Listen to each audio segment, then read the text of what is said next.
एक चुटकी सिंदूर बा एक बूंद जिंदगी कार मतन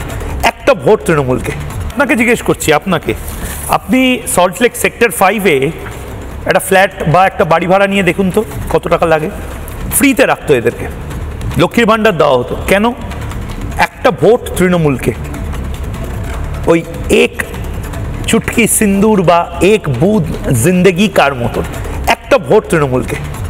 আমি সিরিয়াসলি বলছি নিউ টাউন সল্টলেক সেক্টর 5 এ আমাদের মতন বহু ছেলে মেয়ে কাজ করে তারা 1 ঘন্টা 2 ঘন্টা জার্নি করে আসে রাজারহাট নিউ টাউনে বাড়ি ভাড়া পেতে 10-12 হাজার টাকা 13 হাজার টাকা 15 হাজার টাকাও চলে যায় অনেকের পেইং গেস্টে 6-7 হাজার টাকা চলে যায় আর এরা ফ্রিতে থাকতো হিটকোট জমি দিয়ে দেওয়া হতো মমতা বন্দ্যোপাধ্যায়ের টেনশন হবে না প্রতি পার্টে পার্টে অংশে অংশে যদি এরকম 50-60 জন করে বেরিয়ে যায় আপনি ভাবুন তো 294টা সিটে কি হবে আর যে জায়গায় রোহিঙ্গা নেই যে জায়গায় অনুপ্রবেশকারী নেই সেখানে